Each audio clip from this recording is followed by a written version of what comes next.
একটা বিশেষ গোষ্ঠী যারা দীর্ঘদিন ধরে এদেশে উপজাতি হয়ে স্বীকৃতিদিষ্ট উপজাতি হয়ে পার্টি শাসন করেছিল।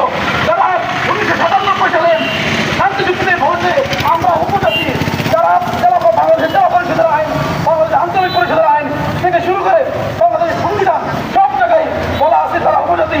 দেশ বিরোধী ষড়যন্ত্রের অংশ হিসেবে বিদেশি চক্রান্ত তাদের মাথায় গেড়ে বসেছে।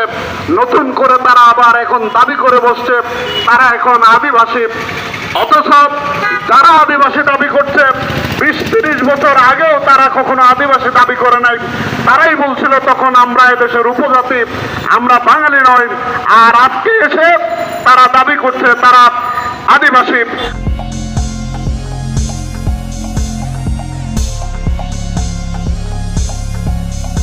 হ্যালো বাংলাদেশ, স্বাধীন সংবাদের উত্তর। আদিবাসী স্বীকৃতি দাবির অন্তরালে দেশবিরোধী ষড়যন্ত্রের প্রতিবাদে মানববন্ধন ও বিক্ষোভ সমাবেশ অনুষ্ঠিত হয়।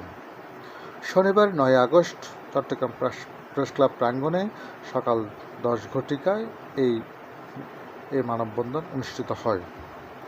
পার্বত্য চট্টগ্রাম বৈষম্য বিরোধী সাধারণ শিক্ষার্থী আহ্বায়ক ও মানববন্ধনের প্রধান সমন্বয়ক গিয়াস উদ্দিনের সভাপতিত্বে মানববন্ধনে উপস্থিত ছিলেন প্রধান অতিথি হিসেবে চট্টগ্রাম বিশ্ববিদ্যালয়ের সাবেক ছাত্রনেতা মোহাম্মদ তৌহিদুল ইসলাম।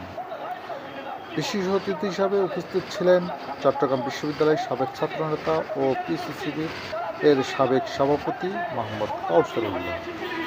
অনুষ্ঠানে আরও বক্তব্য রাখেন চট্টগ্রাম বিশ্ববিদ্যালয়ের সাবেক ছাত্রনেতা তারিকুল ইসলাম ও পার্বত্য চট্টগ্রাম ছাত্র পরিষদ কেন্দ্রীয় নেতা অমর ফারুক। দীর্ঘদিন ধরে বঞ্চিত হচ্ছে, তারা ক্রমান্বয়ে সেখানে তৃতীয় চতুর্থ শ্রেণীর নাগরিকে পরিণত হয়ে যাচ্ছে।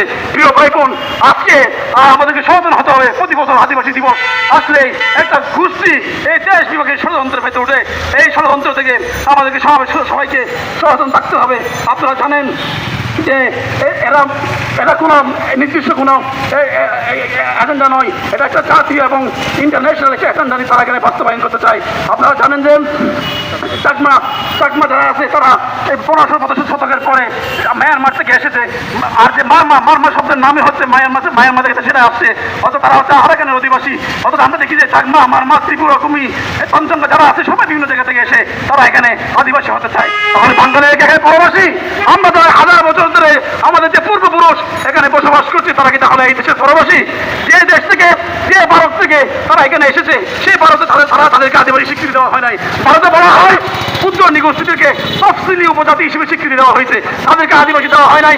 ভারত ইউএন সিগনেচার করে নাই, ভারত আইএল কনভেনশন 169 সিগনেচার করে নাই।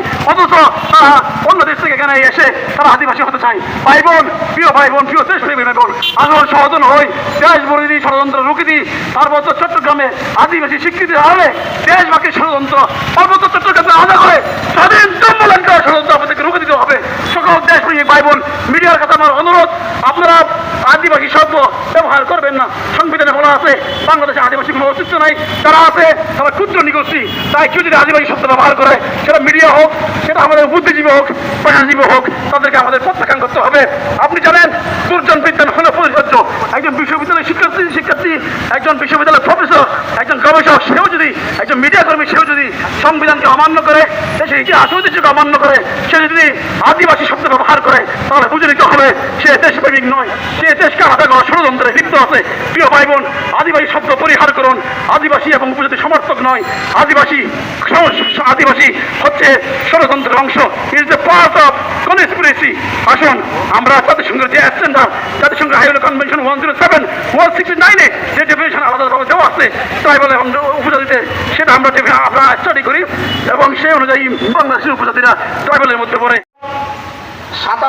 1997 সালের 2রা ডিসেম্বর শেষ পর্যন্ত একটা কালো চুক্তির মাধ্যমে হলেও তাদেরকে শান্ত করার চেষ্টা করছিল, কিন্তু এই সমস্ত ষড়যন্ত্রকারীরা দেশের বিরোধী অবস্থানকারীরা তখনও থামে নাই।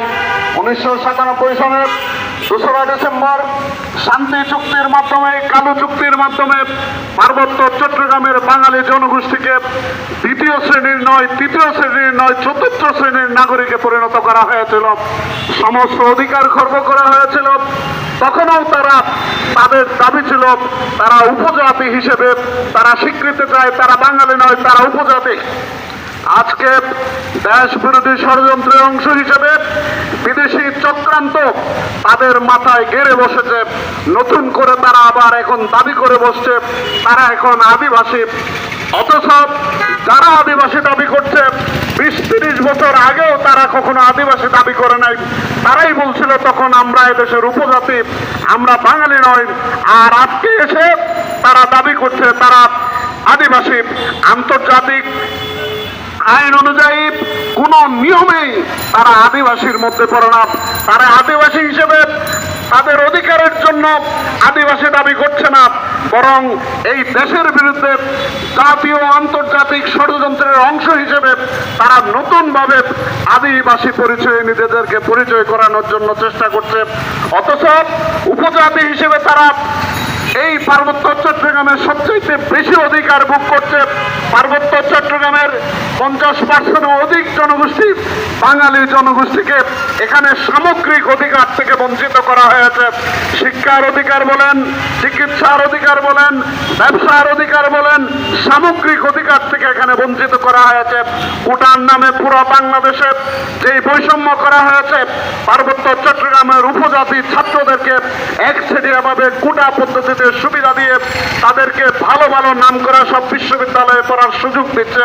অথচ আমরা একই স্কুলে পড়ে, একই মাদ্রাসায় পড়ে, একই মাঠে খেলে, একই শিক্ষকের লেকচার শোনার পরেও তারা কম নাম্বার পেয়েও বড় বড় বিশ্ববিদ্যালয়ে মেডিকেল